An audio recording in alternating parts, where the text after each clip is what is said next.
मेरा देश तुझे छूना चाहता है, मेरा देश तुझे छूना चाहता है। एक अच्छा मसीही अच्छा सिटीजन भी होता है। आप जिस भी देश से मुझे देख रहे हैं, अपने देश के झंडे को हाथों में पकड़ ले, अगर हाथ में नहीं तो आत्मा में उसे उठा लें। पवित्र आत्मा छू तू कसरत से, मेरे देश को छू तू ले। पवित्र आत्मा मेरे देश को छू तू ले। मेरा देश तुझे छूना चाहता। खुदावंद, जिन लोगों ने अपनी जिंदगी को गंवाया है, उनके परिवारों को तेरे हाथों में सौंपते हैं। तेरी मर्सी, तेरे पीस, तेरी दया को चाहते हैं। वचन में लिखा है कि जब इसहाक की माता का देहांत हुआ तो तूने उसे एक औरत दी, एक शादी की और उसकी बीवी उसे दी और उसको शांति दी। मेरे पिता, तू ही है जो वैक्यूम को भर सकता है, तू ही है जो दुखों को सुखों में बदल सकता है। हम प्रार्थना करते हैं खुदाबंद, उन सब परिवारों के लिए प्रार्थना करते हैं, एक्ससीएम के परिवार के लिए प्रार्थना करते हैं खुदाबंद, अपने देश के लिए प्रार्थना करते हैं खुदाबंद, अपनी आर्मी के लिए, अपनी पुलिस के लिए खुदाबंद। मौत का आत्मा इन्हें छूने ना पाए, अंधकार की शक्तियां इनकी जिंदगी में कार्य न कर सके। मेरे पिता, अपने हाथों को उठाकर खुदाबंद, का वचन कहता है कि जब तुम मेरे वचन के खिलाफ चलोगे तो वो तुम्हें एक ऐसी आत्मा देगा कि तुम झूठ पर यकीन करने लगोगे, और उसके बाद वो झूठ तुम्हें नाश करता रहेगा, तुम्हारे फाइनेंस का, तुम्हारी लाइफ का, तुम्हारी जिंदगी का, तुम्हारी मैरिड लाइफ का। अपने हाथों को उठा के अपने पिता से, जो स्वर्ग में आपकी प्रार्थना को सुनता है, उससे कहें, पिता आज मैं तौबा करता हूं, अपनी चालाकियों को छोड़ देता हूं और अपने कानों को खोलता हूं आपके वचनों को सुनने के लिए। आज मुझे आप छुएं।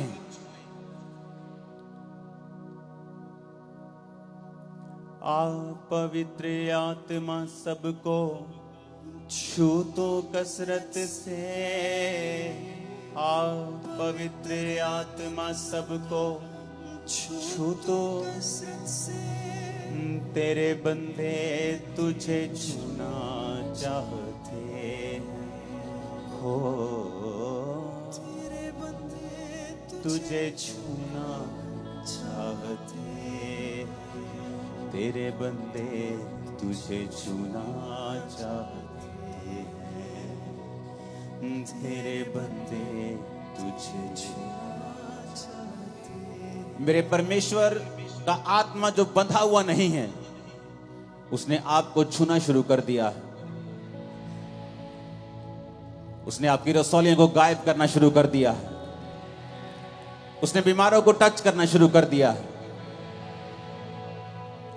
आज जब आप वचन को सुनेंगे और प्रार्थना को ग्रहण करते होंगे, जो चल नहीं सकते वो चलेंगे।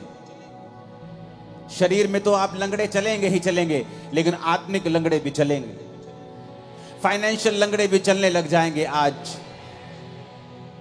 बहुत से परिवार जो टूटे हुए हैं, एक ही छत के नीचे रहते, एक दूसरे को बुलाते नहीं। खुदावंद का आत्मा मुझे बता रहा है कि वो आपके परिवारों को भी आज हील कर रहा है।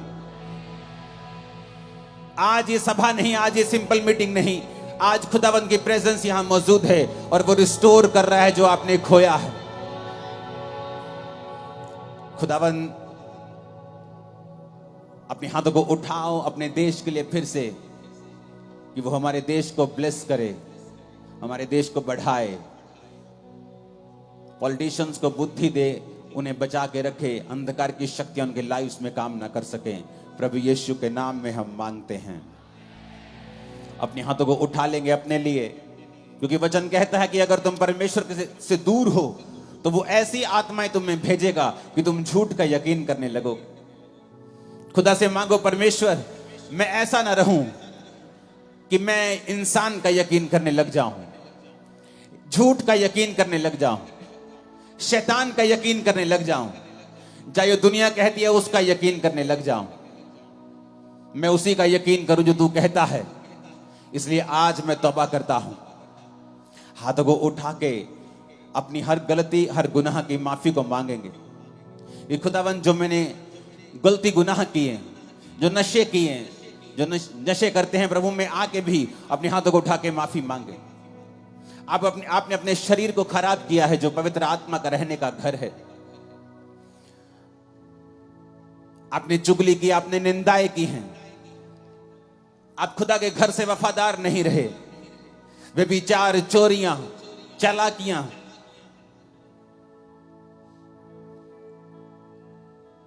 खुदा के अलावा बहुत सारे खुदाओं को बनाना, आपने बहुत सी गलतियां की। अपने हाथों को उठा के कहें, खुदावन आज मैं तौबा करता हूं कि तू मुझे छुए। मैं झूठ का यकीन ना करूं खुदावन आज से, ताकि तेरा ही आत्मा मेरी अगुवाई करे। कोई झूठ मेरी अगुवाई ना कर सके,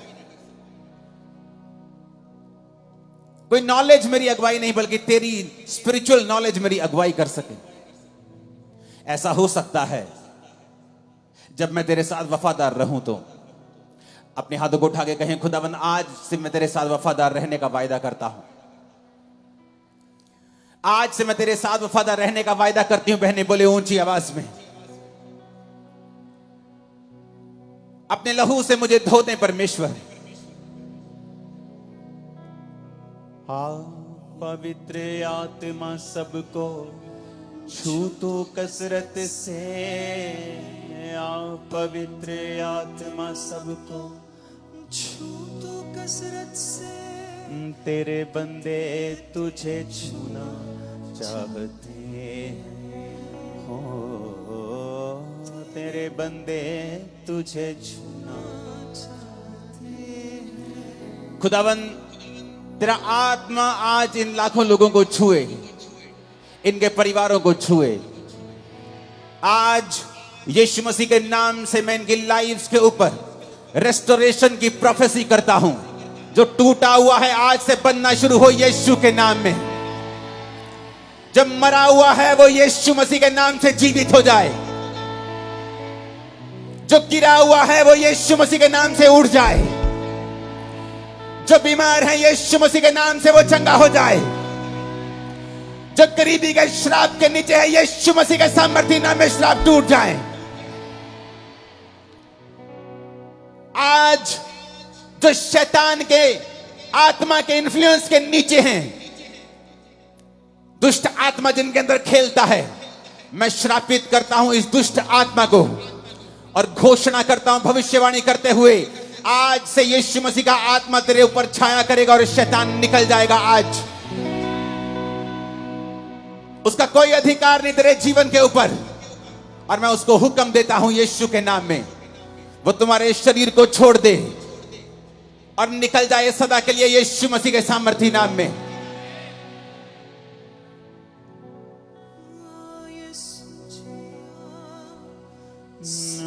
यीशु जिया,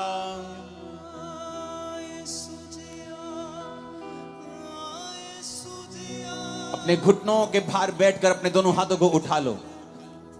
याद रखो, अगर तुम खुदा के साथ वफादार नहीं हो तो तुम झूठ पर यकीन करने लगोगे, और यह बड़ी डेंजरस बात है। तुम ऐसी बातों पर यकीन करोगे जहां तुम्हारा नुकसान होगा। तुम ऐसी बातों की ओर चल पड़ोगे जो आगे चल के तुम्हें दुखी करेंगी। इसलिए तो परमेश्वर ने कहा है कि मुझसे अलग होकर तुम कुछ नहीं कर सकते। बोलो ऊंची आवाज में, जितनी ताकत है गले में और पेट में, बोलो खुदावन आज से मैं वही करूं जो तू चाहता है।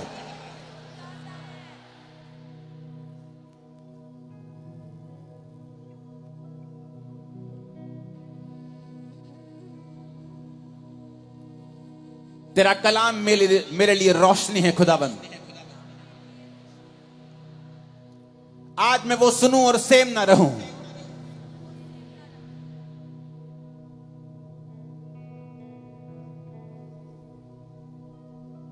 अपने हाथों को उठाओ, या इसको जगा दो या बंद कर दो। ओके, एक चीज करना अभी। बस ऐसा मत करो, चला दो उसको, कोई बात नहीं। तेरा कलाम, अपनी बाइबल को उठा के इस सॉन्ग को गाओ कि परमेश्वर आज से मेरा ध्यान तेरे वचन के ऊपर होगा। मेरी राहों की रोशनी तेरा कलाम, सब कलीसिया गाएगी। मेरी राहों की रोशनी अपने दिल में मैंने इसको छुपा के रखा है, अपने दिल में मैंने इसको छिपा के रखा है। तेरी शरीयत कभी न भूलूंगा, तेरे कानून से ना भटकूंगा। तेरी शरीयत कभी ना भूलूंगा, तेरे कानून से ना भटकूंगा। अपनी तालीम दे मुझे, है इसी में मेरी खुशी। अपनी तालीम दे मुझे, है इसी में मेरी खुशी। अपने दिल में मैंने इसको छिपा के रखा है। प्रभु यीशु मसीह के सामर्थी नाम में हम मांगते हैं, आमीन। जितनी खुशी है ना उस हिसाब से बोलना।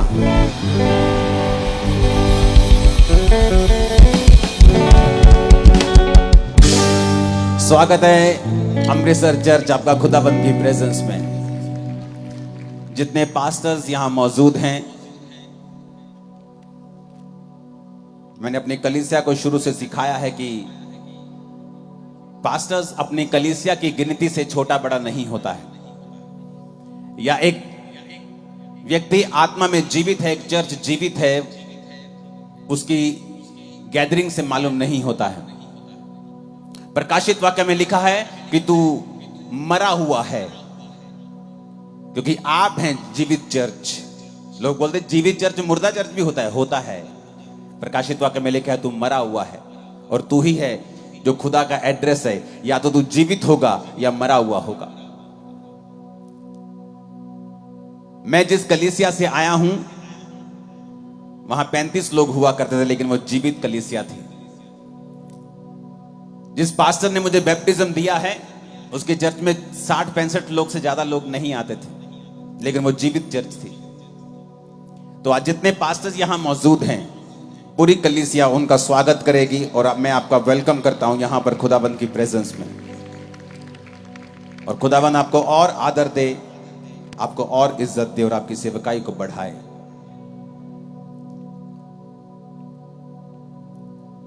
अपने हाथों को उठा के पवित्र आत्मा से कहो, आज जो कुछ मैं सुनने जा रहा हूं, इसको टिप बंद कर दो। अपनी कारीगरी करना प्लीज, उनको बोलो जाके, इनको समझ नहीं आ रहा है। उठाओ अपने हाथों को, कहो पवित्र आत्मा आज जो कुछ मैं सुनूं मैं फलों को लेके आऊं। फिर से कहो ऊंची आवाज में, प्रभु यीशु मसीह के नाम में हम मांगते हैं। खुदावंद के लिए जितनी हाथों में ताकत है, तारीफ कर दो एक बार।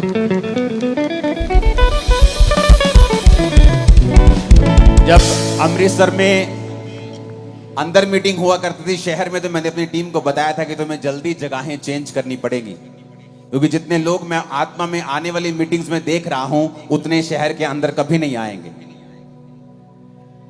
आज वही हुआ। आप शहर से कहीं दूर हैं, कहीं बड़ा पंडाल है उससे जो अमृतसर में अंदर रंजीत एवेन्यू में होता था। और मुझे पता है कि आप लोगों को परमेश्वर ने यहां पे क्यों भेजा है। ये वचन मैं घर से तैयार करके नहीं आया जो अब मैं आपको दे रहा हूं यहां पर, क्योंकि जैसे मैंने यहां पे प्रवेश किया, पवित्र आत्मा ने कहा इनको बोल कि जो मेरे साथ वफादार नहीं रहते वो झूठ के ऊपर यकीन करने लगते हैं।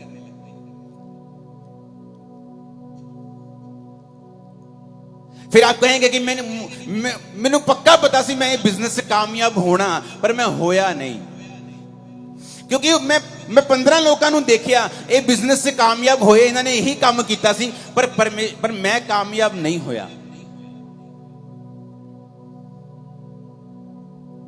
पता नहीं मेरी मैरिज सही जगह क्यों नहीं हुई, पता नहीं मेरी लाइफ में ये क्यों नहीं हुआ। परमेश्वर ने कहा जो मेरे साथ वफादार नहीं है वो झूठ के ऊपर यकीन करने लगते हैं। ऐसा परमेश्वर नहीं चाहता है। एक बाप नहीं चाहता उसका बच्चा गलत दिशा की ओर जाए और बाद में दुख भोगे। लेकिन परमेश्वर के वचन में यह लिखा है कि जब परमेश्वर ने आदम और हवा को बनाया तो परमेश्वर ने कहा आदम और हवा मेरे साथ संगति करेंगे, और मैं आदम और हवा के लिए सारी ब्लेसिंग्स को बना चुका हूं।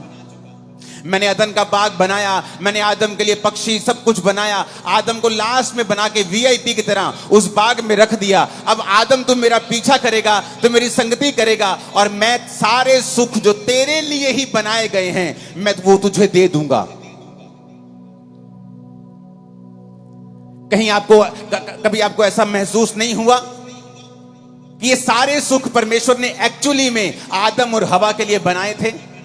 लेकिन आज उन्हीं सुखों के पीछे दुनिया पागल हुई फिरती है, चाहती है कि परमेश्वर मुझे ये सुख दे, लेकिन उनको मिलते नहीं। जब बनाए आप लोगों के लिए गए हैं, जब बनाए आदम के लिए गए हैं, तो फिर मिलते क्यों नहीं? क्योंकि परमेश्वर ने जब सुखों को बनाया तो एक कंडीशन लगाई थी कि जब तक आदम मेरे पीछे रहेगा, वो मेरी आराधना करेगा, वो मेरा पीछा करेगा, मेरी बंदगी करेगा, तब तक सारे सुख इसके पीछे रहेंगे। और जब आदम अपना मुंह मेरी ओर फेर लेगा, अपनी पीठ मेरी ओर कर देगा और सुखों की ओर भागने लगेगा, सुखों को बोला गया कि आदम को कभी मत मिलना, क्योंकि ये श्राप परमेश्वर ने पहले ही कह दिया था। परमेश्वर ने कहा जो मुझ पे यकीन नहीं करते और मुझसे भागते हैं, फिर वो झूठ के ऊपर यकीन करने लगते हैं। फिर एक दिन उस बिजनेस का कोलैप्स होना लाजमी है, उस मैरिज का कोलैप्स होना लाजमी है, उस घर का कोलैप्स होना, गिरना लाजमी है, दुखों का आना फिर लाजमी है, क्योंकि हमने परमेश्वर की ओर जो फेस करना था अपनी पीठ परमेश्वर की ओर कर ली है और परमेश्वर से विमुख हो गए हैं। अरे हमें तो रोज परमेश्वर की संगति करने के लिए बनाया गया है, लेकिन हम संडे भी खुदावंद के घर में नहीं जा पा रहे हैं। हमें हफ्ते में 2 दिन जाना ऐसा लगता है कि नहीं, ये तो बिब्लिकली नहीं है हफ्ते में 2 दिन चर्च जाना। संडे जाके भी कुछ लोग एहसान करते हैं और कुछ लोग संडे भी नहीं जाते हैं। जिस आदम को रोज परमेश्वर की संगति में रहने के लिए बनाया गया, वो आदम परमेश्वर से विमुख होकर बाकी वो सारे काम कर रहा है उन्हीं सुखों को पाने के लिए जो परमेश्वर ने आप लोगों के लिए ही बनाए हैं, लेकिन वो आपको मिल नहीं रहे। कहीं तो कमी है, कहीं तो मिसिंग पॉइंट है। किथे तक कुंडी हैगी पंजाबी च कहंदे कि जो मेरे लिए बनाया गया है वो मुझे ही मिल नहीं रहा है।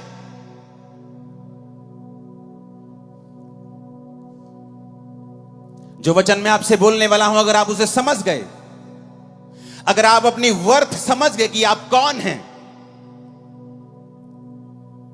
आप क्या हैं परमेश्वर की निगाह में, जब परमेश्वर आपको देखता है तो किस सोच के साथ और कैसी निगाह के साथ आपको देखता है, अगर आज आप ये वचन समझ गए, आप अपनी जिंदगी में कभी भी फेल नहीं होंगे। मैंने कहा कभी भी। आप 100 बार लड़ेंगे और 100 बार जीतेंगे, एक भी बार फेल नहीं होंगे। लड़ाई हमारी किसी व्यक्ति के साथ नहीं, किसी धर्म के साथ नहीं है। मैं आपका धर्म बदलने यहां पे नहीं आया हूं, मैं आपका मन बदलने के लिए आया हूं। क्योंकि जीसस ने जब प्रीच करना शुरू किया तो नहीं कहा धर्म बदल लो, जीसस ने कहा मन फिराओ, मेटामोनियो, अपने सोचने के तरीके को बदल लो। तुम सोचने का तरीका बदल लोगे, मैं तुम्हारी जिंदगी में बड़े काम करूंगा। बाइबल पढ़ के देख लो, हर बड़ा मिरेकल मन फिराने से हुआ है। हन्ना ने मन फिराया, प्रभु के भवन में जाके प्रार्थना करने लगी। पहले क्या करती थी?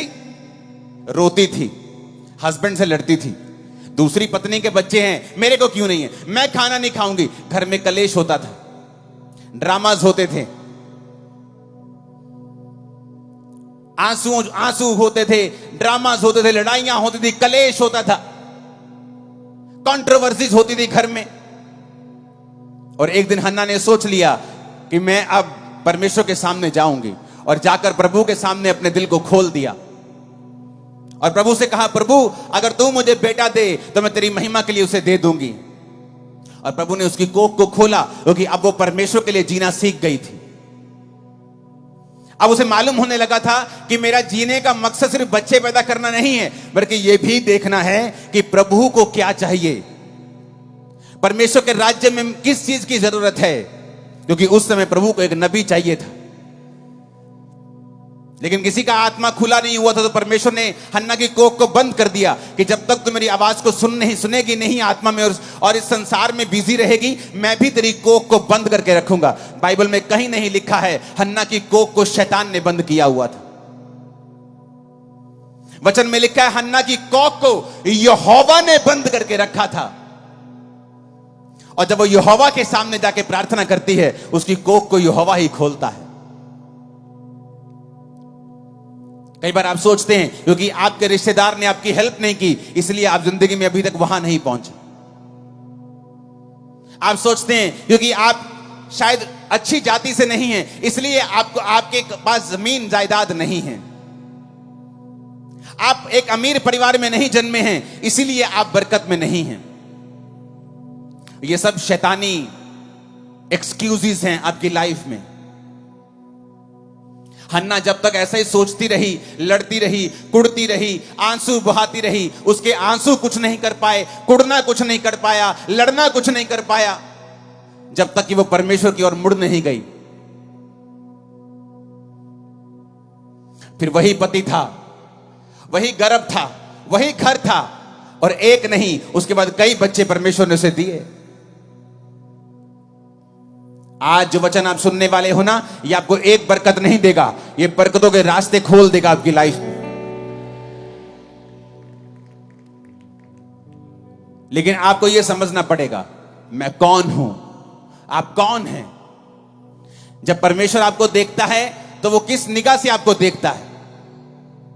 क्योंकि जब आप मेरी ओर देख रहे हैं, आपको लगता है कि मैं स्पेशल इंसान हूं, क्योंकि मैं प्रचार कर रहा हूं, मेरे पास लाखों करोड़ों लोग हैं।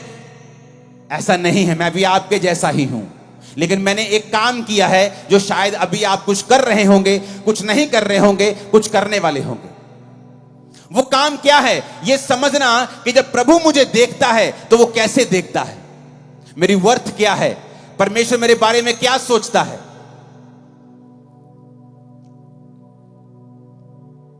गिदोन के बारे में आज पढ़ेंगे, न्यायियों 6 उसकी 11 से लेकर 16 आयत को हम पढ़ेंगे। फिर यहोवा का दूत आकर बांज वृक्ष के नीचे बैठ गया, जो ओपरा में एबीएजरी योआश का था, और उसका पुत्र गिदोन एक दाख रस के कुंड में गेहूं इसलिए झाड़ रहा था कि उसे मिधानियों से छिपा के रखे। उसको यहोवा के दूत ने दर्शन देके कहा, हे शूरवीर सूरमा, हे शूरवीर सूरमा, यहोवा तेरे संग है। गिदोन ने उससे कहा, हे मेरे प्रभु, विनती सुन, यदि यहोवा मेरे संग होता, हमारे संग होता, तो हम पर यह विपत्ति क्यों पड़ती। जितने आश्चर्य कर्मों का वर्णन हमारे पुरखा ये कहकर करते थे कि क्या यहोवा हमको मिस्र से छुड़ा नहीं लाया, वो कहां रहे।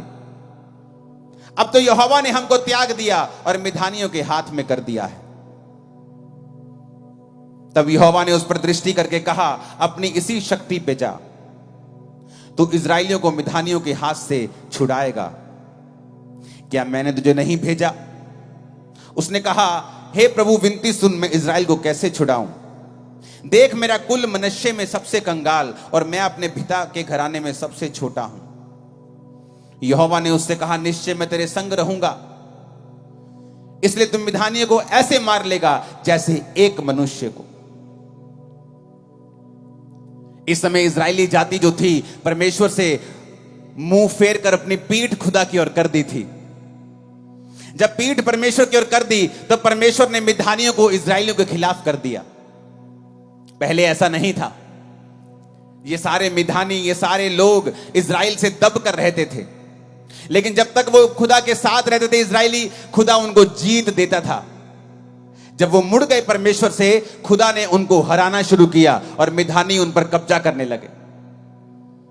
परमेश्वर एक व्यक्ति के पास गया और गिदोन को कहा कि जा और तू उन्हें मिधानियों के हाथ से इजरायलियों को छुड़ाएगा। कहता, प्रभु मैं कैसे छुड़ा सकता हूं? मेरा कुल, मेरा परिवार है ना, जो हमारे रिश्तेदारों में सबसे कंगाल है। हमें लोग सबसे बाद में बुलाते हैं शादी के ऊपर। मेन इंपॉर्टेंट काम पे तो हमें बुलाते भी नहीं है जी,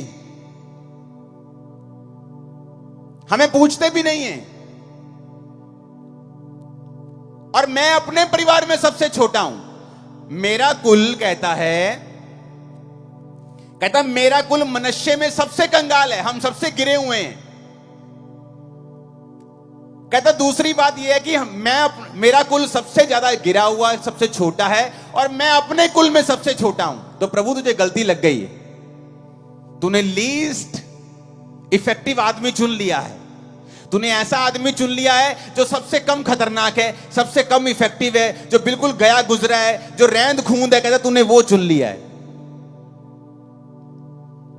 जैसे आज लोग सोचते हैं कि क्या परमेश्वर मेरी जिंदगी में काम करेगा? मैं तो एक छोटी जाति से आता हूं, मैं तो एक छोटे परिवार से आता हूं, मैं तो गरीब परिवार से आता हूं, मैं तो बीमार शरीर से आती हूं, मैं तो बांझ शरीर से आती हूं, मैं तो गरीब और बिल्कुल छोटे परिवार से आता हूं, मैं तो 3,000 रुपए महीने की जॉब करती हूं। क्या परमेश्वर मेरी लाइफ में ऐसा काम करेगा? मैं आपको गुड न्यूज देता हूं। मेरा यहोवा परमेश्वर जो 4,000 साल पहले ऐसी बातें करता था, जो 5,000 साल पहले ऐसी बातें करता था, फिर जीसस के समय वो ऐसी बातें करता था, पौलुस के समय कहता था कि मैंने तुच्छों को, मैंने गरीबों को, मैंने बीमारों को चुन लिया है, वो आज भी ऐसी ही बातें करता है। और वो तुम्हें चुनना चाहता है और तुम्हें ऊंचा करना चाहता है। आमीन, ऊंचे वाला चाहिए चर्च। वो आज भी ऐसा ही है। गुड न्यूज यही है, वो आज भी ऐसा ही है। वो तुम्हारे फाइनेंस की कंडीशन को चेंज करना चाहता है, तुम्हारे परिवार की स्थिति को बदलना चाहता है। गरीबी के श्राप जो दादाओं परदादाओं से चलते आ रहे हैं, उन्हें तोड़ना चाहता है। वो बोलोगे वो कैसे टूटेंगे? अगर आप परमेश्वर की ओर मुड़ जाएंगे। दाऊद ऐसे परिवार से था जो बिल्कुल ही आम परिवार था। मैं आपको बताना चाहता हूं, दाऊद परमेश्वर से कोई स्वर्ग से चुना हुआ व्यक्ति नहीं था।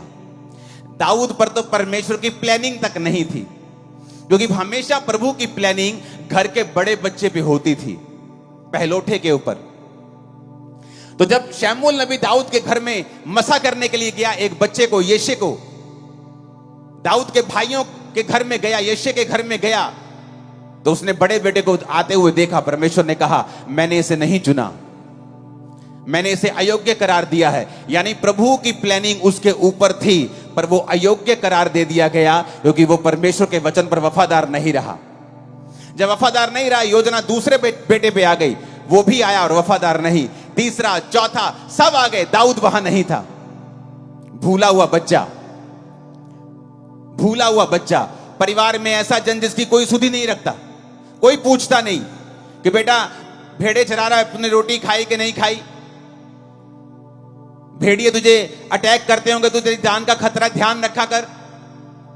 नहीं, rejected, totally rejected by his family. इतना रिजेक्टेड कि फैमिली में एक फंक्शन है। पुराने समय में जब नबी किसी के घर जाया करते थे तो लोगों की टांगे कांपती थी कि या तो ये बड़ा तगड़ा कोई बड़ा समाचार पॉजिटिव लेके आया है और या ये बड़ा नेगेटिव लेके आया। बीच में काम में तो ये नहीं आया, ये खाने पीने तो कुछ नहीं आया कि बहन जी कितना ठीक ठाक हो, ये पूछने के लिए तो नहीं आया ये। तो उनको डर रहता था कि शैमुल नबी क्यों आया है। इतना इंपॉर्टेंट काम घर में हो और आप अपने बच्चे को कैसे भूल सकते हो, क्योंकि वो आपकी फैमिली में कोई वर्थ नहीं रखता, इसलिए आप उसे भूल गए। उसकी कोई वैल्यू नहीं है, इसलिए आप उसे भूल गए। कहता एक रह गया भेड़ बकरी को चराता है, उसे भूल गए हम। कहता उसे लेके आओ। जब वो आया तो मसा किया गया, रिजेक्टेड आदमी मसा कर दिया गया इजराइल का राजा होने के लिए। एक ऐसा सरप्राइज आपकी वेट कर रहा है जब आप परमेश्वर से वफादार रहेंगे कि आपके एनिमीज, आपके रिश्तेदार, आपके लोग सब आंखें खुली और मुंह खुला रह जाएगा जो होने वाला है। उसके लिए आपको प्रभु की ओर मुड़ना होगा। दाऊद वफादार रहा, भेड़े चराते भी वफादार था, नहीं कंप्लेंट की परमेश्वर को कि प्रभु मुझे क्या फायदा तुझे मानने का, मेरे भाई तो ऐश करते हैं, तेरी पवित्रताई में रहने का क्या फायदा, दूसरे तो ऐश करते हो, राजा की सेना में भी हैं, उनके ऊपर तो बरकत भी ज्यादा है।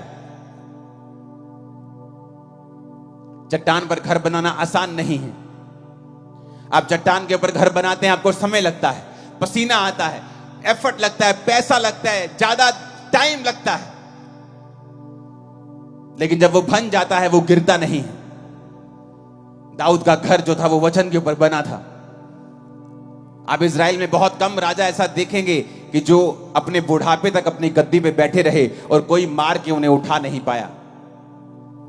दाऊद को कोई गद्दी से मार के उठा नहीं पाया, बल्कि वो बूढ़ा होके, कमजोर बूढ़ा जब हो गया तब वो अपनी पूरी उम्र भोग कर परमेश्वर में सोया। जब परमेश्वर आपकी ओर देखता है उसी गिदौन की तरह देखता है, उसी दाऊद की तरह देखता है।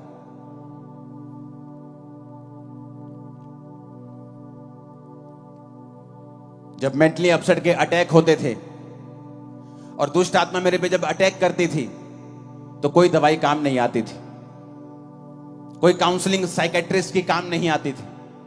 रोता था मैं, करलाता था, दुखी होता था बहुत। फिर मैंने नशे करने शुरू कर दिए एक्सट्रीम, और मैं परमेश्वर को जानता नहीं था।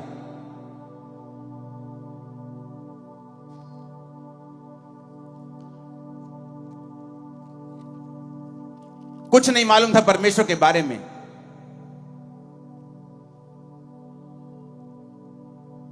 लेकिन जिस दिन यीशु मसीह के बारे में मालूम हुआ और मैं प्रभु में चलने लगा, नॉलेज नहीं थी परमेश्वर की। और एक पास्टर मुझे आत्मा में बोलता था, तू परमेश्वर का बहुत बड़ा दास है, तू परमेश्वर का माइटी जन है। मुझे लगता था कि मैं पागल हूं, शायद मैं मर जाऊंगा, तो मुझे तसल्ली देते रहते ये लोग। मैं क्रिश्चियन बन गया हूं ना, तो शायद मुझे झूठी तसल्ली देते रहते, मुझे मोटिवेट करते रहते हैं कि मोटिवेट करके इसको थोड़ा सा टेम्परेरी सुख मिल जाएगा, थोड़ा मेंटली स्टेबल हो जाएगा आदमी, तो थोड़ा दुख कम हो जाएगा। पर मुझे मालूम नहीं था कि वो पवित्र आत्मा से ऐसा बोलते हैं। मुझे मालूम नहीं, परमेश्वर उसी तरह मुझे देख रहा है जिस तरह वो गिदौन को देखता था। मुझे वो उसी तरह से देख रहा है जिस तरह वो अपने लोगों को, अपने पतरस को, जिस तरह से पौलुस को वो देखता था, जिस तरह वो दाऊद को देखता था कि मैं सबसे छोटे को चुन लूंगा, सबसे कमजोर को चुन लूंगा, मैं सबसे तुच्छ को, सबसे गरीब को, सबसे रिजेक्टेड को चुन लूंगा, ताकि जो अपने आप को बड़ा समझते उनको शर्मिंदा कर दूं। कभी नहीं सोचा था कि इतने लाखों लोगों में कभी प्रचार किया करूंगा, क्योंकि मैं कलीसिया में फ्रंट पे भी जब बैठता था तो अपने मुंह को नीचे करता था कि ताकि मेरे को कोई देखे ना। पीछे से मैं सबसे आगे जाके बैठता था ताकि लोग मुझे, मेरे फेस को देखे ना। मुझे इतने अटैक्स, इतनी शर्म, इतनी हिचक होती थी, मैं बैठ भी नहीं पाता था प्रभु की हजूरी में। नहीं तो अगर मैं अच्छा होता तो बोलता, प्रभु मैं कंप्यूटर इंजीनियर था इसलिए तूने मुझे चुन लिया। इसलिए मैं आज कहता हूं कि मैं सबसे तुच्छ था, सबसे कमजोर था, और परमेश्वर ने मुझे चुना। और यही वो प्लान आपके लिए रख के बैठा है, आपको उसके पीछे चलना है। मुझे याद है 2004 में जब मैं परमेश्वर में आया, उसके बाद मेरी लाइफ में मैंने ऐसी कोई गलती नहीं की, किसी लड़की के साथ कोई संबंध नहीं रखा, कोई शराब नहीं पी, कोई नशा नहीं किया। बपतिस्मा लेने के बाद सब कुछ छोड़ दिया, परमेश्वर के पीछे चलने लगा। एक अच्छा बिजनेसमैन था, अपने घर में काम, अपने बिजनेस में काम करके, अपने घर पे काम करके शाम को चर्च जाया करता था, भरोसा रखता था परमेश्वर के ऊपर। मेरे साथी बहुत से थे जो गुनाहों में थे, जो पाप में थे, चर्च में आत्मा में भरते, एक्टिंग भी करते थे और बाद में वो लड़कियों के साथ में विचार भी करते थे, ऐसे भी थे, बहुत से थे। पर आज उनकी जिंदगियां आम जिंदगियां हैं और मेरी जिंदगी आज आम नहीं है, सब लोग जानते हैं। कारण क्या है? कारण मैं खास था ये नहीं, कारण यह है कि मैंने परमेश्वर के वचन को तोड़ा नहीं। मैं उसके वचन की कीमत को जानता था कि अगर परमेश्वर ने मुझे तुच्छ के रूप में चुना है तो मुझे समय लगेगा, मुझे प्रभु के पीछे चलना पड़ेगा, विश्वास रखना पड़ेगा, ताकि वो मुझे वैसा बना सके जैसा वो सोचता है। वो आपका प्रेमी परमेश्वर है। आप प्रभु को अपना जीवन देके देखो, वो दुनिया से लड़ लेगा आप लोगों के लिए, दुनिया झुका देगा आप लोगों के लिए, मैं आपको बता रहा हूं। और सब बातें मिलकर भलाई को पैदा करती हैं जो यीशु से प्रेम रखते हैं। मैं शुरू से परमेश्वर को देखना चाहता था। जब मैं परमेश्वर में नहीं था तब भी मेरे को एक परमेश्वर की ललक होती थी कि मैं परमेश्वर को देखना चाहता हूं, वो कौन है, कैसा दिखता है, क्या है।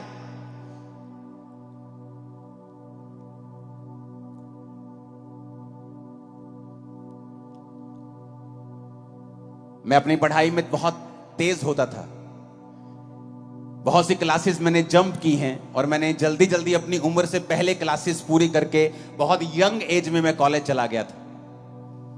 मुझे याद है जब मैं अपनी स्कूल की पढ़ाई को मैंने पूरा किया तो बहुत से दोस्त थे मेरे पास आके बोले कि हम एक एंट्रेंस टेस्ट देंगे, जहां पर इंजीनियर की सीट मिल जाती है, हम एंट्रेंस टेस्ट देंगे। मैंने कहा ठीक है, मैं भी दूंगा। मालूम नहीं था, कोई गाइड करने वाला नहीं था, ये क्या करना है, ठीक है इंजीनियर बन जाते हैं, चलो ठीक है। हम सब तैयारी करने लग गए। मेरे सब दोस्त, हम सब अपने दोस्त की दुकान के ऊपर शाम को इकट्ठा होते थे स्कूल के बाद, जब स्कूल खत्म हो गया, कि हम इस एंट्रेंस टेस्ट की तैयारी करेंगे और इंजीनियरिंग में हम प्रवेश करेंगे। तो एक दिन जब मैं अपने दोस्त की दुकान के ऊपर था तो उसके पिताजी ने मुझे बुलाया और उसके पिताजी ने मुझसे कहा, बेटा तू जानता है कि बड़े कॉम्पिटिटिव एग्जाम है ये, बहुत कम लोगों का नंबर लगता है इसमें, बड़ी कंपटीशन है आजकल, तो बेटा तू अपने घर में तैयारी किया कर। क्योंकि जो मेरा दोस्त था उसका बड़ा भाई उस कॉम्पिटिटिव एग्जाम को एक बार दे चुका था, उसका क्लियर नहीं हुआ था और वो मेरी भी तैयारी करवाता था। तो मुझे कभी गुस्सा नहीं लगा, शुरू से मेरी आदत ये थी, मुझे मालूम था कि जो खुदाबंद मेरे साथ परमेश्वर करेगा वो अच्छा ही करेगा। मैंने कहा ठीक है अंकल, कोई बात नहीं। मैं अपने घर पे जाकर तैयारी करने लगा। ऐसा कोई मेरे मन में मैं इनको बताऊंगा, मैं इनको दिखाऊं, मेरे मन में ऐसा कभी नहीं आता, शुरू से ही नहीं ऐसा। मेरा मन ना तो क्रिश्चियनिटी के पहले था ना बाद में, तो बिल्कुल ही नहीं। पहले कई बातों में मैं फिर करता था, लेकिन क्रिश्चियनिटी में आने के बाद अगर आप फिर भी ऐसे हैं तो आपको डिलीवरेंस की जरूरत होती है। हमने कुछ महीने एग्जाम की तैयारी की और उसके बाद जब रिजल्ट आया तो मेरे दोस्तों ने कहा रिजल्ट आ गया, रिजल्ट आ गया। मैं कितने है रिजल्ट? अखबार में आता था रिजल्ट उस समय, कहते अखबार से आ गया रिजल्ट। अखबार लेके आए, हम एक धार्मिक स्थान के ऊपर बैठे थे। जब अखबार खोली वो सारे फेल थे और मैं अकेला पास था। सारे फेल थे, सारे के सारे फेल थे वो। और मेरा रैंक इतना ऊपर आया कि मुझे फ्री सीट मिली थी। मैंने अपनी इंजीनियरिंग के लिए पैसे खर्च नहीं किए, तो मुझे फ्री सीट मिली क्योंकि मेरा जो रैंक था पंजाब में बहुत ऊपर था। तो मैं आपको ये इंसिडेंट इसलिए बता रहा हूं, अगर आप सच्चे हैं और अब तो परमेश्वर आपके संग है, कोई आपके साथ कितना भी बुरा करने की कोशिश क्यों ना करे, वो आपकी भलाई में बदल जाएगा। इमेजिन करो, जिस किताबों से, जिस गाइड से वो पढ़ रहे थे और मुझे पढ़ा रहे थे, अगर वो फेल हुए तो मैं तो होता ही होता फिर। पर देखो परमेश्वर ने मुझे उनसे दूर कर दिया और मैंने अपनी अलग किताबें परचेज की। माई हीरा गेट गया जलंधर में, अलग किताबें ली और मैं खुद पढ़ने लगा, खुद सीखने लगा और खुद एग्जाम की तैयारी करने लगा। कई बार आप सोचते हैं, हन्ना सोचती है कई बार, हाँ ये जो सौतन है ना मुझे चिढ़ाती रहती है मेरे को, इसको छोड़ूंगी, इसको मार दूंगी। लेकिन अगर आप ध्यान से बाइबल पढ़ के देखें तो परमेश्वर का जो मिरेकल हन्ना की लाइफ में हुआ, उसकी सौतन एक वजह है। क्यों? वो चिढ़ाती थी और हन्ना परमेश्वर की ओर चली गई। अगर वो चिढ़ाती नहीं, ओनू बांझ ना कहती, चल तू तो बांझ तेरे तो होना ही नहीं, मेरा हस्बैंड तो मेरे नाल है, साडा बड़ा प्यार है, तेरे ना तो कभी होना नहीं। ऐसी बातें बोलकर उसको चिढ़ाती थी और उसने उन बातों का गुस्सा नहीं किया, परमेश्वर के सामने गई और परमेश्वर के सामने सारा कुछ उंडेल दिया। गुस्सा मत कर जब लोग आपके खिलाफ बोलें। अरे भाई वो आपकी पीआर है, वो आपको मशहूर कर रहे हैं, जो आप पहले नहीं कर पा रहे थे अब आप और कर पा रहे हैं, उनकी वजह से थैंक्स करो उनका। पहले इतना बड़ा पंडाल कभी नहीं लगा अमृतसर में, थैंक्स करो। वो तो मशहूरी करने वाले फ्री के, कि आप चर्च के पैसे को जरूर मशहूर करने में लगाएंगे, लोगों को करने तो आसान हो जाएगा आपका काम। आपके विरोधी आपके लिए ही काम करने लगते हैं जब आप प्रभु से प्यार करने लगते हैं। वो इनडायरेक्टली आपको फायदा देने लगते हैं, आपके लिए ही काम करते हैं दिन रात आपका नाम ले लेकर, क्योंकि परमेश्वर आपके संग है। सब बातें मिलकर भलाई को पैदा करती हैं। रोमियो 8 उसकी 28 आयत में लिखा है, रोमियो 8 उसकी 28 आयत, हम जानते हैं कि जो लोग प्रभु से प्रेम रखते हैं उनके लिए सब बातें मिलकर भलाई ही को उत्पन्न करती हैं, अर्थात उन्हीं के लिए जो उसकी इच्छा के अनुसार बुलाए गए हैं। आप कई बार दुखी हो जाते हैं कि प्रभु ये मेरे 3 दोस्तों ने मुझे त्याग दिया। अरे उसने इसलिए त्याग दिया शायद कि तू परमेश्वर से प्रार्थना कर सके, तू प्रभु के करीब जा सके। लेकिन हम अपने जीवन के आसपास की घटनाओं को कैप्चर करने में और उनको आत्मिक रीति के साथ समझने में फेल हो जाते हैं, और जो पास हो जाते हैं, जो समझ जाते हैं कि मेरे जीवन में अगर यह घटना हुई है इसका आत्मिक कारण क्या है। 2017 में बहुत क्रूसेड जब होते थे, 2017 की बात है ये, 17, 18, 19 लगातार हुआ करते थे। एक महीने में 18 बड़ी मीटिंग्स हुआ करती थी, मुझे याद है। और लोग पूछते थे ऐसा क्या आप करते हो कि आपके हर क्रूसेड पे भी तो 10 दिन पहले क्रूसेड हुआ, अभी फिर लाखों लोग बैठे हैं, अभी फिर 15 दिन हुआ, अभी फिर लाखों, ऐसा क्या कर रहे हो आप? मैंने कहा मैं कुछ नहीं कर रहा हूं, मैं वो खरबोपति थोड़ी हूं कि मेरे पास इतना पैसा है कि मैं अपनी उसे यूज करूं। नहीं, परमेश्वर जब आपके ऊपर कृपा करता है। और जब 2017 में लोग मुझसे पूछते थे कि आप इतने विरोध से होकर क्यों गुजरते हो, मैंने कहा इसलिए क्योंकि मेरी बरकत ऐसी है जैसी किसी की नहीं है, इसीलिए मैं होके गुजरता हूं। बाइबल कहती है उन्होंने मुझसे व्यर्थ बैर किया, वो आपसे व्यर्थ बैर करेंगे बिना किसी कारण के। लेकिन अगर आप आत्मिक रीति से नहीं समझेंगे कि ये क्यों हो रहा है, मुझे मालूम था कि ये क्यों हो रहा है, ये फालतू की चीजें क्यों हो रही हैं, क्योंकि परमेश्वर एक बड़ा रिजल्ट देने के लिए जा रहा था। जब आप समझ जाएंगे आपकी लाइफ में क्यों हो रहा है। कई बार आपको ठोकर लगती है आपके पति से, आपकी पत्नी से, आपके बच्चे से, आपके बाप से, आपके बिजनेस से आपको ठोकर लगती है, कई बार आपके पार्टनर से ठोकर लगती है। आप सोचते हैं कि इंसान बुरा है, नहीं, आप उसका आत्मिक रीजन देखने की कोशिश करें, प्रभु की ओर मुड़े, प्रभु से पूछें मेरे साथ ऐसा क्यों हो रहा है, वो आपको बताएगा क्यों हो रहा है। सब बातें मिलकर भलाई पैदा करती हैं उन लोगों के साथ जो प्रभु से प्यार करते हैं। बात प्यार करने की है, बात यह है कि आप प्रभु के साथ जुड़े हुए हैं कि नहीं हैं। आप प्रभु से प्यार करते हैं, आप नशा कैसे बेच सकते हैं? क्या नॉनसेंस है कि आप प्रभु से प्यार करते हो नशा बेचेंगे? आप ऐसी देह को खराब करेंगे जो प्रभु ने बनाई है? आप ऐसे घर को खराब करेंगे जो परमेश्वर ने रचा है? आप प्रभु से प्यार नहीं करते अगर आप नशा बेचते हैं तो। मैं वैसे संडे चर्च नहीं जाता हूं, लेकिन प्रभु से प्यार करता हूं। आपका बेटा आपसे रोज बात ना करे, आपको 6-6 महीने बाद डैडी बुलाए और 6 महीने बाद बात करे और कहे डैडी बता ना, मैं प्यार बहुत करता। आप चर्च नहीं जाते, खुदा से प्यार करते हैं? आपने कभी बाइबल पढ़ के परमेश्वर की, अपने खुदा की, अपने बाप की इच्छा जानने की कोशिश नहीं की? आप कहते हैं आप उससे प्यार करते हैं? नहीं, आप उससे प्यार नहीं करते हैं। यीशु ने कहा जो मुझसे प्यार करता है मेरी आज्ञाओं को मानेगा।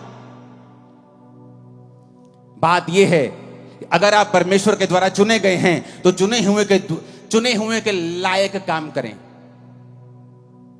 चुना हुआ अपनी लड़ाई आप नहीं लड़ता, नालायको, वो लड़ता, खुदा लड़ता है उसके लिए। लेकिन हमारे बीच में लोग हैं जो अपनी लड़ाई खुद लड़ना चाहते हैं। पौलुस कहता है निर्बुद्धि गलातियों, तुमने किसने मोह लिया? हे मूर्खो, तुमने किसने मोह लिया कि तुम अपनी लड़ाई खुद लड़ रहे हो? खुदा को लड़ने दो, ऐसा रिजल्ट आएगा, आंखें खुली रह जाएंगी। खुदा को लड़ने दो।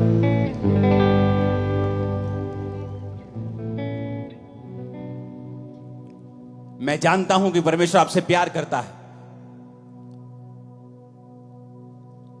आप मेरे ही भाई, मेरे ही बहन हैं, क्योंकि प्रभु आपको मेरी तरह ही ऊंचा करने वाला है। मैं जानता हूं।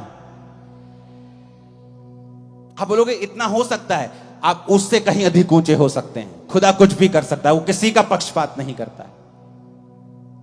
आप चले तो सही परमेश्वर में, आप उसकी योजना में यकीन तो रखें, आप प्रभु की ओर मुड़े तो सही। फिर देखें आपकी लाइफ में ऐसी घटनाएं शुरू हो जाएंगी होनी जो खुदा कर रहा होगा। हर एक घटना आपकी मनपसंद की नहीं होगी, लेकिन आप खुदा से अगर प्यार करते हैं, वो आपको बेनिफिट देके जाएगी, आपका भला करके जाएगी। सब बातें मिलकर भलाई को पैदा करती है। सब बातें, सब अपने पड़ोसी को बोलो, सब बातें ऊंची आवाज में। नहीं, ऐसे नहीं, 7 बार बोलो, अलग अलग पड़ोसी को बोलो। बोलो सारियां गल्ला, सब बातें बोलो पड़ोसी को। पूछो पड़ोसी को, बोलो कुछ बातें कि सब बातें? पूछो सब बातें कि कुछ बातें? कहता सब बातें। अगर तू खुदा से प्यार करता है और शैतान ने तेरा कुछ नुकसान करने की कोशिश की है, वो भी तेरी भलाई में बदल दूंगा, तेरी चंगाई में बदल दूंगा, तेरी बरकत में बदल दूंगा, तेरी मशहूरी में, तेरी ऊंचाई में बदल दूंगा उस नीचाई को।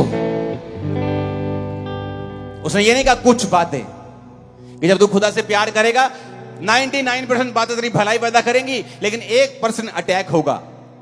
ऐसा नहीं लिखा है। कहता सब बातें मिलकर भलाई पैदा करेंगी। सब बातें आपके साथ जो भी हो रहा है आज के बाद, अगर आप खुदा में आ गए, आज जीवन दे दिया खुदा को, खुदा आज से मैं तेरा हूं, यह भविष्यवाणी वचन के अनुसार कर रहा हूं, तुम्हारी जिंदगी में होने वाली हर घटना तुम्हें फायदा देके जाएगी। 7 आमीन चाहिए अलग अलग हाथों को हिला के।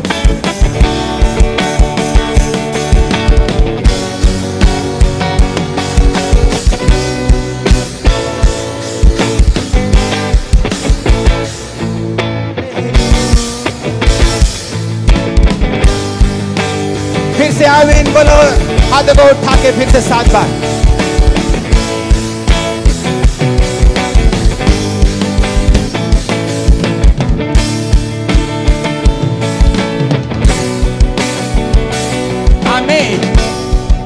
आमीन।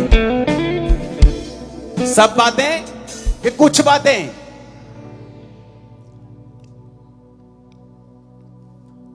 मुझे सुनना नहीं, सब बातें कि कुछ बातें? नहीं, पीछे तक बोलो, आधा किलोमीटर तक। सब बातें कि कुछ बातें? नहीं, फिर से बोलो, सब बातें कि कुछ बातें? यही है गुड न्यूज खुदाबंद की, कि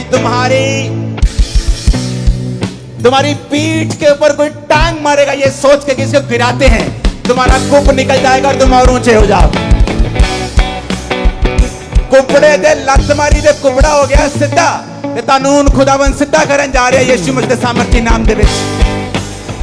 मैं क्या कुपड़े दे लत मारी कुपड़ा हो गया सीधा, हुण तुसीं सीधे होने वाले हो यीशु मसीह दे सामर्थी नाम दे विच। आमीन। खड़कन वाला चाहिए शैतान दे कन्ना च। मैं क्या कुपड़े दे लत मारी कुपड़ा हो गया सीधा, खुदाबंद तुहानू सीधा करन जा रहा। परमेश्वर यीशु दे नाम दे विच मैं भविष्यवाणी करदा हां। कंडीशन एक ही है, क्या मैं खुदा से प्यार करता हूं कि नहीं? मैं छोटा हूं, मेरा कुल छोटा है, मेरा परिवार छोटा है, मेरा फलाना, मैं पढ़ा लिखा नहीं हूं, मैं गोरा नहीं हूं, मैं ऊंचा नहीं हूं, मैं लंबा नहीं हूं, मैं छोटा, मैं इधर से उधर से, सब नॉनसेंस है। आप खुदा की महिमा के अनुसार उसकी सब रूप में बनाए गए हैं। आप आम इंसान नहीं है, आप बेस्ट हो, आप अपना बेस्ट वर्जन हो जो खुदा ने बना। आपको शैतान ने नहीं बनाया, मैं आपको बता रहा हूं।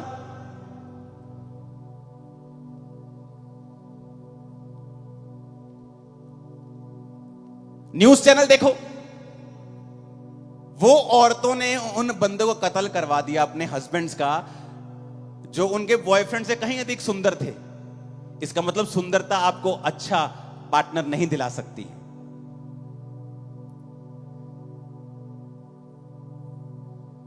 कौन दिला सकता है?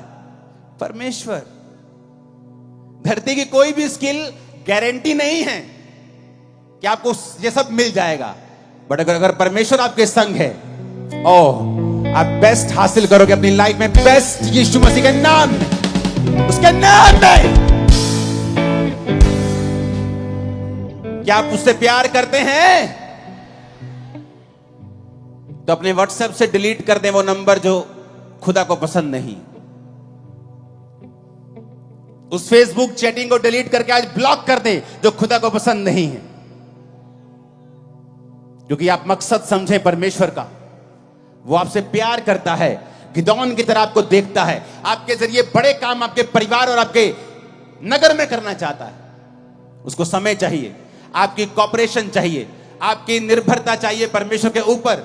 फिर देखिए वो क्या करता है। हालेलुया। ऊंची आवाज से बोलो हालेलुया। आप मेरी बातों को समझ रहे कि नहीं? और यही परमेश्वर चाहता है आपकी लाइफ में हो। मत घबराएं, मत डरें।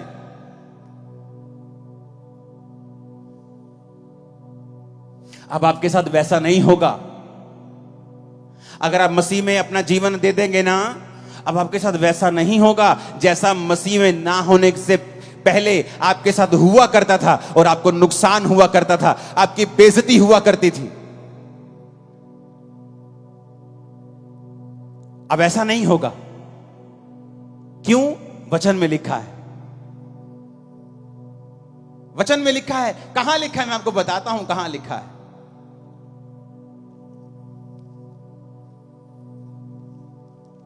बाइबल में 3 घटनाएं ऐसी हैं। मरकुस 10 उसकी 33 से 34 आयत, मरकुस 8 उसकी 23 आयत, और मरकुस 14 उसकी 62 से 65 आयत।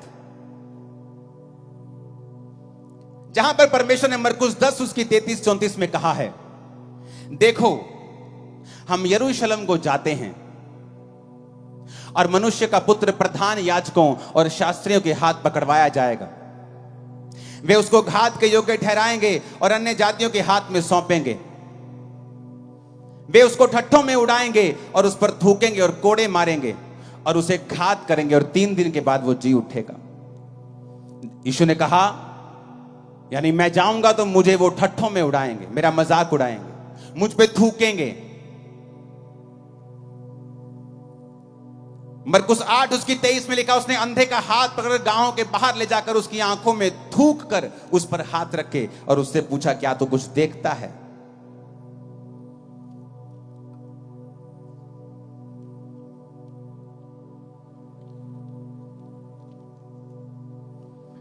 मरकुस 14 उसकी 62 से 65 में लिखा है, यीशु ने कहा, मैं हूं, तुम मनुष्य के पुत्र को सर्वशक्तिमान की दाहिनी ओर बैठे और आकाश के बादलों के साथ आते देखोगे। तब महायाजकों ने अपने वस्त्र फाड़कर कहा, अब हमें गवाहों का क्या प्रयोजन, हमने निंदा सुनी है। 65 में लिखा, तो कोई उस पर थूकने, कोई उसका मुंह ढाकने और कोई मुक्के मार के कहने लगा, भविष्यवाणी कर। अगर आप बाइबल को ध्यान से पढ़ें तो बहुत से अनपढ़ ऐसे हैं जो बोलते हैं कि बाइबल में बहुत बार गलत लिखा होता है, शोध की गई है बाइबल में। मैं आपको गारंटी के साथ कह सकता हूं, बहुत सी पत्रियां, बहुत सी परमेश्वर के बारे में बुक्स लिखी गई होंगी, पर जो बाइबल में शामिल किया गया है ये 100% परफेक्ट है। और बाइबल जब से बनी है एक भी शोध इसमें नहीं की गई है, ना ही कभी की जाएगी। क्यों?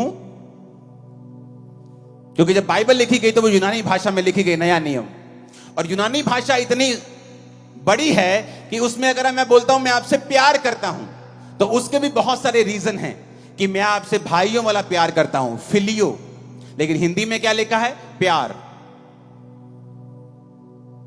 मैं तुमसे अनकंडीशनल प्यार करता हूं, प्रभु कहता मुझसे अगापे प्यार कर। लेकिन बाइबल में हिंदी में क्या लिखा है? प्यार। यूनानी में लिखा है अगापे लव, फिलियो लव। तो बाइबल में जब ट्रांसलेशन करने वाला इतना धनी नहीं होता था, तो वो प्यार को जैसे प्यार लिख दिया, लेकिन जब उनको बाद में मालूम होता था कि यूनानी भाषा में ये भाइयों वाला प्यार लिखा है, तो उसके लिए वो शब्द को चेंज कर देते थे। एडिट नहीं हुई बाइबल कभी भी, उन्होंने अपने आप की गलती को सुधारा है। बाइबल बिल्कुल करेक्ट है। यहां पर 3 बार परमेश्वर के ऊपर थूकने का जिक्र आया और तीनों बार अलग अलग इंसिडेंट है। एक बार परमेश्वर ने उसकी आंखों में थूका, दूसरी बार प्रभु ने खुद अपने मुंह से कहा मरकुस 8 उसकी 23 में कि वो मुझ पर थूकेंगे, और तीसरी बार जब वो महायाजकों के सामने था तो लिखा कोई उसको थूकने लगा और कोई उसको थप्पड़ मारकर कहने लगा कि भविष्यवाणी कर, तुझे किसने मारा। अगर हम शब्दों को पढ़ेंगे, जहां जहां परमेश्वर ने अंधे पे थूका और जहां जहां परमेश्वर के ऊपर थूका गया, तो जहां परमेश्वर ने कहा कि वो मुझ पर थूकेंगे, वो है यूनानी भाषा का शब्द M2O,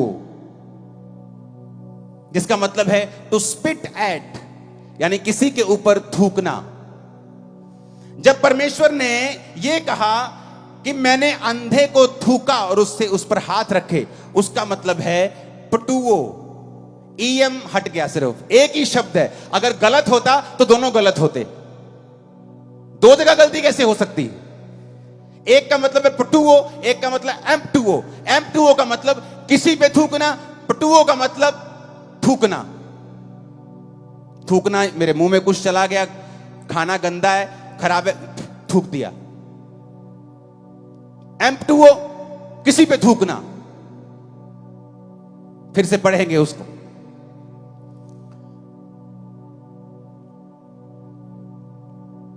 परमेश्वर ने कहा वो मुझ पे थूकेंगे, M2O, थू। पता है क्यों?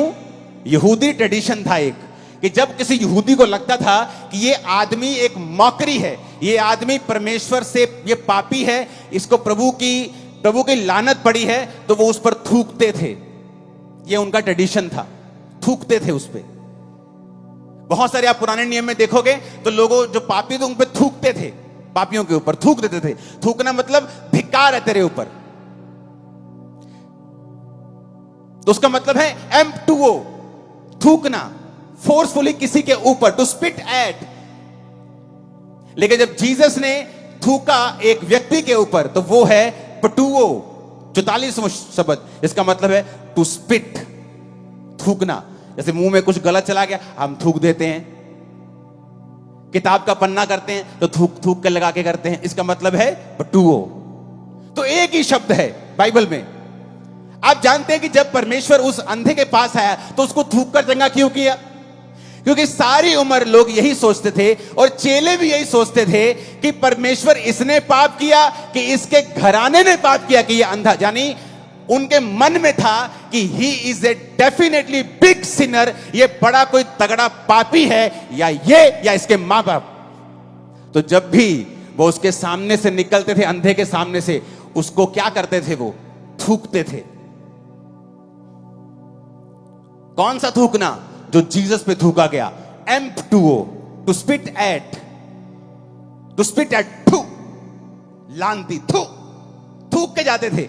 आप जानते जब वो अंधा परमेश्वर के सामने आया तो अंधे को थूक डलवाने की आदत पड़ चुकी थी, उसको बेइज्जती की, उसको मालूम था कि यहूदी उस पर थूकते हैं, क्योंकि यहूदी ये समझते थे कि या तो ये पापी है या इसके मां बाप पापी हैं।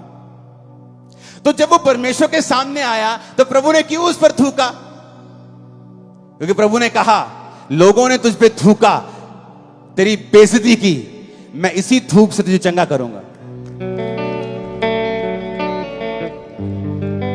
मैं इसी थूक से तुझे हील करूंगा। आप सोचते हैं कई बार, आप जब प्रभु में नहीं होते, आपके रिश्तेदार आते हैं जो अमीर होते हैं, आपकी बेइज्जती करते हैं। आपका दोस्त जो थोड़ा प्रभावी होता है, आपकी बेइज्जती करता है। आप फिर परमेश्वर में आ जाते हैं, आपको बेइज्जती करवाने की आदत हो गई है, क्योंकि आप गरीब हैं। कभी कोई रिश्तेदार बेइज्जती कर जाता है, कभी कोई रिश्तेदार बेइज्जती, कभी कोई दोस्त बेइज्जती, आपको बेइज्जती करने की आदत हो गई। जब वो जीसस आपकी लाइफ में आते हैं तो आप घबरा जाते हैं। आपको लगता है कि मैं मसीह में आऊंगा, मेरी फिर बेइज्जती हो जाएगी, लोग मुझे फिर बुरा बोलेंगे। जीसस ने कहा वो थूक जो लोग तुझ पे मारते थे तेरी बेइज्जती के लिए थी, मेरी तेरी हीलिंग के लिए है।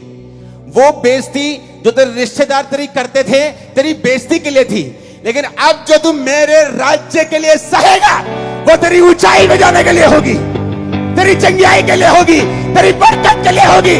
हालेलुया। फर्क है, फर्क है, फर्क है, फर्क है, फर्क है, जमीन आसमान का फर्क है।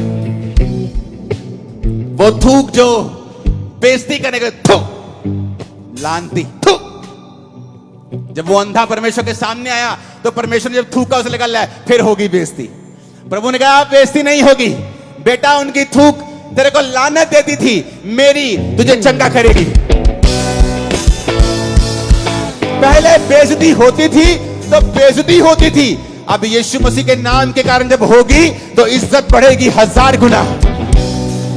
लोग तुम्हारी एक टांग खींच के तुम्हें 10 फुट नीचे करना चाहेंगे और खुदा तुम्हें 1000 फुट उन्हीं के सामने ऊंचा कर देगा और शर्मिंदा करेगा तेरे सारे विरोधियों को। उसने कहा अलग है, फर्क है, फर्क है। मैंने कहा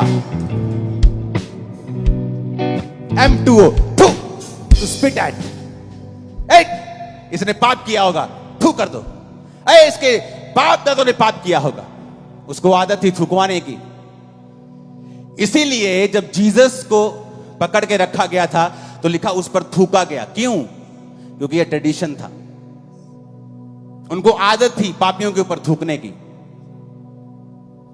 यहां तक कि चेले भी यही समझते थे कि इसने पाप किया है। प्रभु ने कहा नहीं, ना इसने पाप किया ना इसके घराने ने पाप किया, कुछ इसलिए अंधे जन्मे कि मेरे काम प्रकट हो। फर्क है, there is a huge difference, very huge. मसीह के कारण बेइज्जती होगी तो वो बेइज्जती मत करना उसको, वो तुम्हारा बीज है 1000 गुना इज्जत काटने का। और ऐसी इज्जत काटने का कि विरोधी कुछ भी कर लेंगे, वो कम नहीं होगी, वो बढ़ेगी। हालेलुया। ऊंची आवाज में बोलो हालेलुया। अगर वचन को समझ जाओगे तो गलती नहीं करोगे, सिद्ध बन के चलोगे और खुदा तुम्हारे साथ होगा। तैयार हो परमेश्वर के पीछे चलने के लिए? परवाह मत करना। अगर यीशु मसीह के नाम के कारण कुछ आता है तो उसे ले लेना with gratitude, with thank you, क्योंकि वो तुम्हें ऐसी जगह लेके जाने वाला है जहां तुम अपनी ताकत से पहुंच नहीं सकते।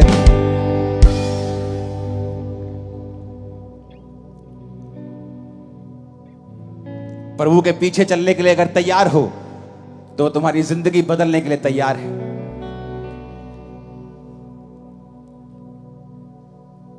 अपने हाथों को उठाओ। आज जितने गुनाह अब तक किए हैं उनकी माफी मांग लो। वायदा करो उसके घर में रहोगे, संडे संडे उसकी इबादत करने जाओगे, रोज घर में बैठ के प्रार्थना और बाइबल पढ़ोगे, हर पाप की क्षमा मांगोगे, चोरी की, व्यभिचार की, और आज से अपनी जिंदगी खुदा में चलाओगे। मांगो ऊंची आवाज में।